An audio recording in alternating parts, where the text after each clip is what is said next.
അയ്യോ എന്റെ മുത്തശ്ശി, നീ എനിക്കത് മറച്ചു വെക്കാനാവില്ല. ഈ ചന്ദ്രകലയോട് ഗുരുദേവന് പ്രേമ. അവൻ കൊള്ളാലോ. എന്തേ പറഞ്ഞേ? സത്യ മുത്തശ്ശി, നമ്മുടെ പട്ടേരിയോ? ആ വിദ്വാൻ തന്നെയാ. നല്ല കഥയായി. അവന്റെ ഒരു കുമ്പേം മരം മോന്തേ പ്രേമിക്കാൻ നടക്കണു കൊരങ്ങൻ. വരിക പട്ടേരി, നിന്നെ പറ്റി ഇപ്പൊ പറഞ്ഞേയുള്ളൂ. കേട്ടു, നോം എല്ലാം കേട്ടു. നോം കേട്ടതൊക്കെ ഇവരും കേട്ടിരിക്കണു. കുംഭയുള്ളവർക്ക് പ്രേമിച്ചുകൂടാന്നുണ്ടോ? നോം ആരാ? ഒരു പൂജാരി. ഇരുന്ന് ചെയ്യണ ജോലിയല്ലേ. അപ്പൊ കുംഭ ഉണ്ടാണ്ടിരിക്കുവോ? ഈ നിക്കണവരൊക്കെ കുംഭയില്ലാത്തവരാണോ? ഇവര് നാളെ കുംഭ വരില്ലാന്നത്തെ ഉറപ്പാ. ഇവിടെ സംസാരിക്കണത് കുംഭയുടെ കാര്യമല്ല, കല്യാണ കാര്യം. ഇങ്ങനെയൊന്നും സംസാരിക്കല്ലേ ചന്തു, സഹിക്കാൻ പറ്റണില്ല. നാണമില്ലല്ലോ, വയസ്സാം കാലത്ത് ഒരു പ്രേമേ. അതിലെന്താ തെറ്റ്? ഈ കുടുംബത്തെ ഇത്രയും കാലം സംരക്ഷിച്ചില്ലേ, കഷ്ടപ്പാടുകൾ പങ്കുവച്ചില്ലേ? മനസാലെ ഭർത്താവ് മരിച്ച ഈ അന്തർജനത്തിന് ഒരു ജീവിതം കൊടുക്കാന്ന് നിരീക്ഷിച്ചത് തെറ്റാണോ? ഓഹോ, ചേച്ചേ മൂക്കിന് പല്ല് കളിക്കാറായി. തള്ളയുടെ ഒരു നാണം കണ്ടില്ലേ? ഗുരുദേവ, അങ്ങ് ചന്ദ്രകലയെ പ്രേമിക്കണമെന്നല്ലേ പറഞ്ഞേ? അത് തന്നെയായിരുന്നു നമ്മുടെ ഉദ്ദേശം. ഇവരത് വേറെ അർത്ഥത്തിലെടുത്തു. അപ്പോ വേളി കഴിക്കുന്നത് അവരെയല്ലേ? മകളെയാണോ? നമ്മുടെ അന്തർജനമെങ്ങാനും അറിഞ്ഞാൽ കാറി തുപ്പും. വരിക വരിക വരിക വരിക. ഇനി എന്തിനാ നിക്കണേ? പൊയ്ക്കോളുക. പൊയ്ക്കോളാം പൊയ്ക്കോളാം. നമുക്ക് തരാനുള്ള 4 ലക്ഷം ഇങ്ങോട്ട് തരിക. അപ്പ പൊയ്ക്കോളാം. 4 ലക്ഷോ?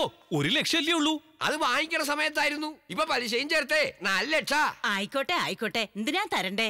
4 വർഷമായിട്ട് എന്റെ മരുമോനെ കൂടെ കൊണ്ട് നടക്കണില്ലേ? ഇങ്ങോട്ട് നോക്കുക, 1 രൂപയെങ്കിലും ശമ്പളമായി കൊടുത്തിട്ടുണ്ടോ? അതില് കഴിച്ചോളുക. മരുമകനോ? അതിനിടയ്ക്ക് സംബന്ധം ആയില്ലേ? അതല്ലേ ഗുരുദേവ. എനിക്ക് മന്ത്രം അറിയാത്തത് നിന്റെ ഭാഗ്യായി. ലച്ചാ നിന്നെ ശപിച്ച് ഭസ്മമാക്കിയനെ. ഇത് ഞാൻ അങ്ങനെ വെറുതെ വിടാൻ പോണില്ല ഗുരുദേവ. ഞാനൊന്ന് കാണാ നമുക്ക്. ഗോവിന്ദാചാരി മുഹൂർത്തം കുറിക്കുക. ദിനാ പിണ്ടം വെക്കാനാ? നീ ഒന്ന് വാടച്ച് മിണ്ടായിരിക്ക. നിങ്ങളുടെ മോള് തന്നെ എന്റെ മരുമോള്, ആ കാര്യത്തിൽ സംശയമില്ല. ദേ കണ്ടില്ലേ, എന്നെ കണ്ണുകൊണ്ട് അശ്ലീലം കാണിക്കണു. അശ്ലീലോ എന്ന് വെച്ചാൽ എന്താ? എടീ ശൂർപ്പണകെ, ഇങ്ങനെയാ എന്റെ ഗുരുദേവനെ മൊത്തത്തിൽ വഹിച്ചത്. ഇപ്പൊ എന്റെ ഗുരുദേവന്റെ അവസ്ഥ എന്തായി കാണുമെന്തോ? ഗുരുദേവ, അസുര ഗണങ്ങളെ, ആരാ നിങ്ങളൊക്കെ? എങ്ങനെ നിലം തൊടിക്കാതെ എങ്ങോട്ടായി കൊണ്ടുപോണേ? ഞാനൊരു പാവം ബ്രാഹ്മണനാണേ. ബ്രഹ്മഹത്യ പാപാണ് കേട്ടോ. നിന്റെയൊക്കെ കുലം മുടിയും. അയ്യോ ഗുരുദേവ, അങ്ങേ പൊക്കിയോ? ഇവന്റെ വേഷം കെട്ടല് കണ്ടില്ലേ? ദൈവസ്ഥാനീയനായി കാണേണ്ട എന്നെ ഒരു ശുനകനാക്കി തീർത്തിട്ട് നാണില്ലാണ്ട് ഗുരുദേവാന്ന് വിളിക്കണു. പന്ന പരിശയാണ് ഇവൻ. കൊന്നു കളയവനെ. പൂജാരി, നീയാണോ എന്റെ ആളുകളെ കൊന്നത്? രാമ, നോമ ആളുകളെ കൊല്ലിയേ. നോക്കൂ ഗുരുദേവ, എന്നോടുള്ള ദേഷ്യം തീർക്കാൻ എന്നെ കള്ളക്കേസിൽ പെടുത്തുകയാണല്ലേ? ബാലുബായി, നോമൊരു ബ്രാഹ്മണനാ, നരഹത്യ ചെയ്യില്ല. ഞാൻ വിശ്വസിക്കരുത് ഇവനെ. ഇവൻ തന്നെയായിരിക്കും കൊന്നിട്ടുണ്ടാവുക. പബ്ബിൽ വെച്ച് റൗഡികളെയൊക്കെ അടിച്ചു ഒതുക്കിയവനാ. ഞാനോ? പബ്ബിൽ വെച്ചോ? ദോ ദേഷ്യത്തിന് 4 വർത്താനം പറഞ്ഞു എന്നല്ലാതെ അടിക്കേ.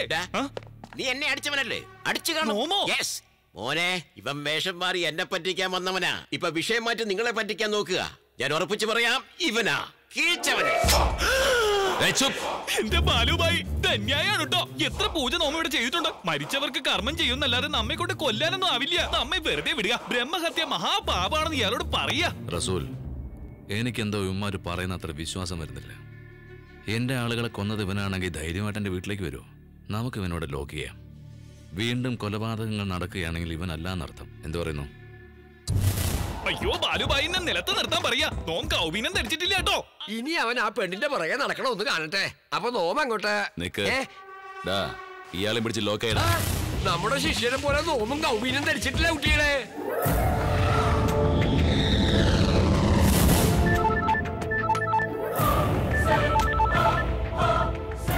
എന്താണ് പ്രഭാകർ? സർ, ആ മേജറിന്റെ മോനെ കണ്ടുപിടിച്ചു. അതെ സർ.